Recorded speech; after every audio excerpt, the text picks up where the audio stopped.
Hey everybody, welcome back. Today I'm talking to you about my top 10 comic picks for July 13th, 2022. But first, please be sure to subscribe, like the video, and comment down below what you're picking up this week.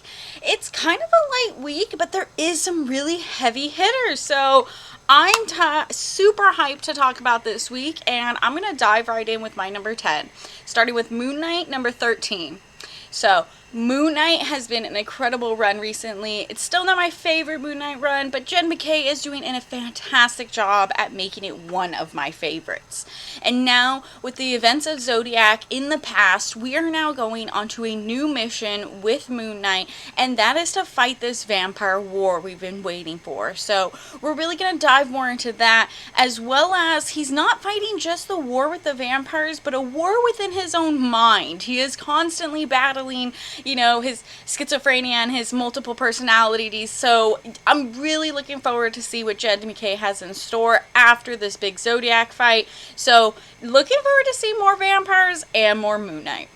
In my number 9 spot, it's going to go to Axe, Eve Judgment number 1. Axe stands for Avengers XMen Eternals. I will be saying that quite a bit in my channel just because it is the Marvel's next big event, so I have to clearly talk about it. This is going to be the prelude to this event. It's really going to show how the Eternals are setting up the stage to officially eliminate and get rid of the X-Men. Now, we know that's probably not going to exactly happen. However, we know that the Avengers are going to step into place and try to stop the Eternals from getting rid of the mutants. But do the Avengers really need to step in? Because the mutants seem more powerful than ever right now. So I'm dying to see this entire war play out and what part each person really takes into play.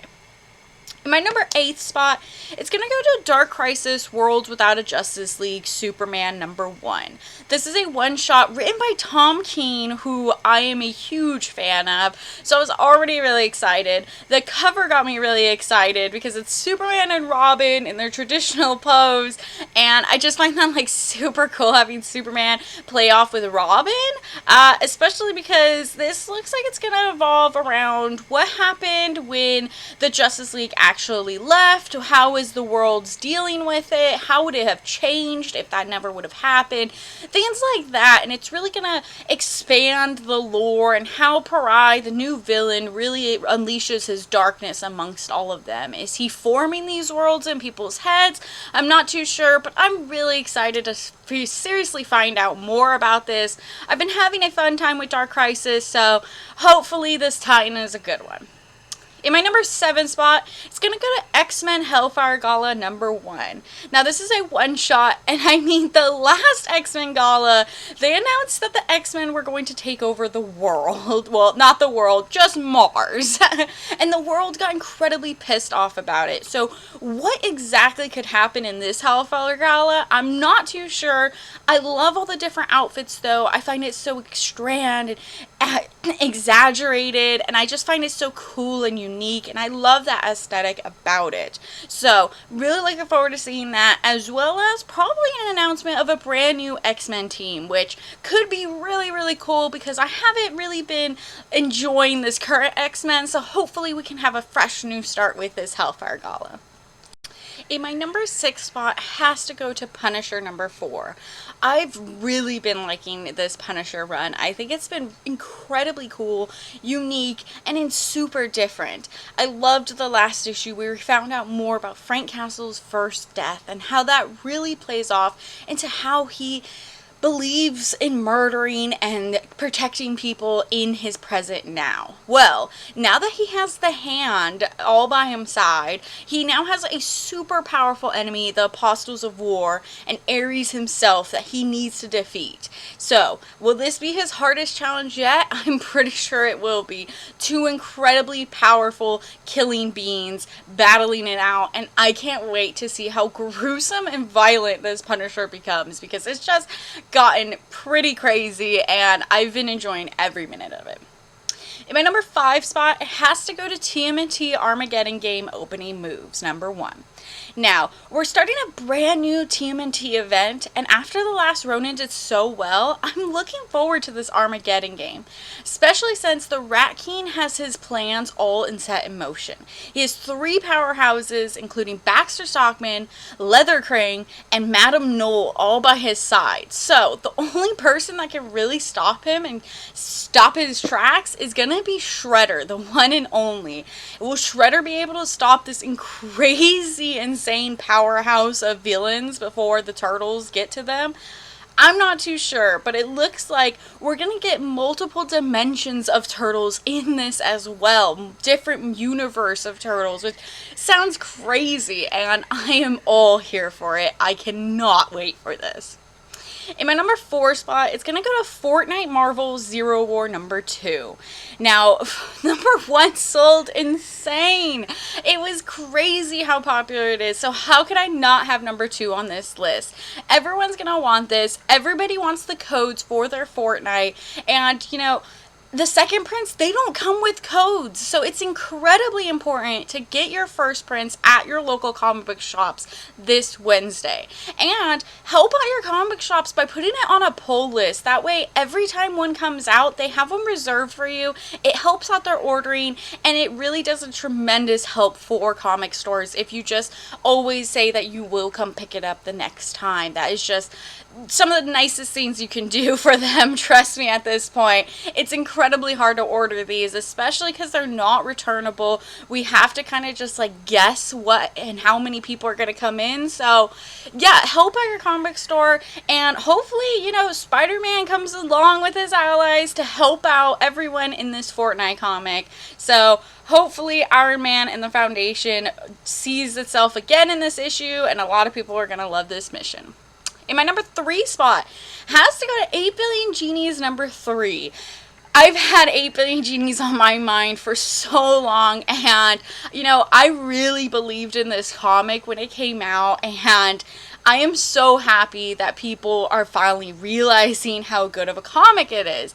Yes, it did get picked up by Amazon for a TV movie deal. However, if it gets people to read this comic, I am so happy for it, because I love Charles Soule and Ryan Brown's creativity. They do an amazing job together as a team. They did a great job on Curse Words, and they're doing a phenomenal job on 8 Billion Genies. It's weird, it's wild, it's wacky, it's crazy, and it's perfect for people that are tired of that same superhero genre that we keep getting. It's just gonna be such a fun ride, and I'm so happy that people are finally realizing how great of a comic this really is. So, can't wait for issue number 3. We're going to get more in depth with this as the first 8 days of wishing comes around, and I can't wait to see how that plays out. In my number 2 spot, I really wanted it to be my number 1, but with such a big week, it's going to have to be my number 2 spot. But keep in mind, I am so excited for this comic. It's Daredevil number 1, written by Chip Zdarsky and Marco Checchetto. They're back again for this amazing saga of Daredevil, and I am super looking forward to this. With the events of Devil's Reign and everything that happened with Wilson Fisk, and how he escaped, and how Wilson killed Mike Murdock, and the world thinks Matt is dead.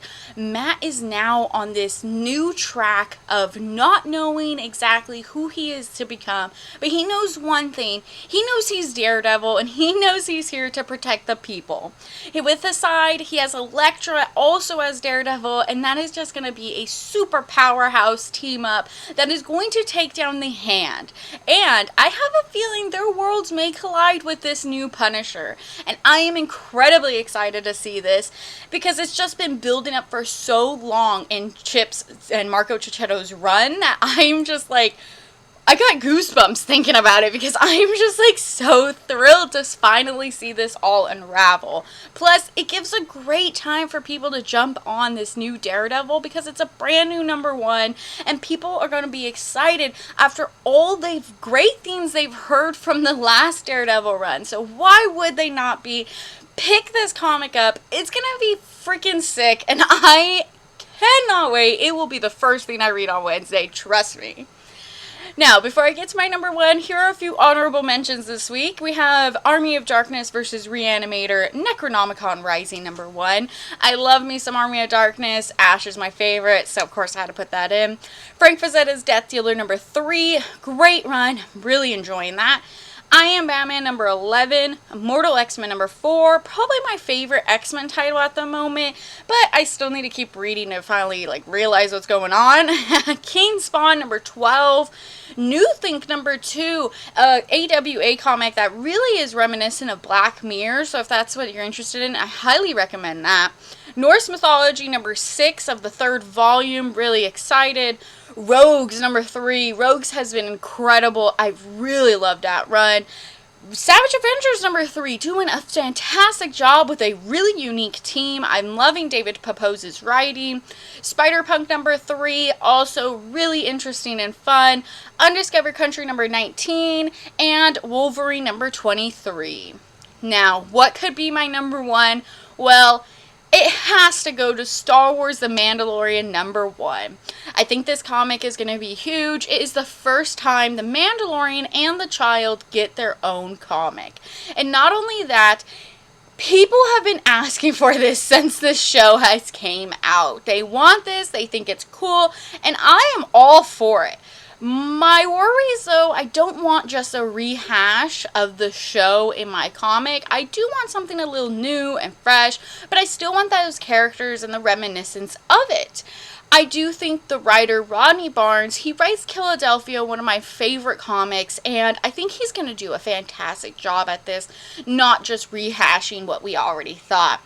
The artist looks amazing. It's going to be Jorge Ginti, and I honestly can't wait. They seem to be some incredible covers. I think this is going to be one of the most bought comics other than Marvel Fortnite this week. So I can't wait. I'm really excited to see Grogu in the pages of a comic. It should be incredibly cool. And yeah, I mean, hopefully people that don't even really get comics are going to be interested in this just because it's The Mandalorian. And hopefully they put it on a poll subscription as well. So, those are going to be my top 10 picks for this week, July 13th, 2022. So, check out all these comics and many more at your local comic book shop. Have a great day.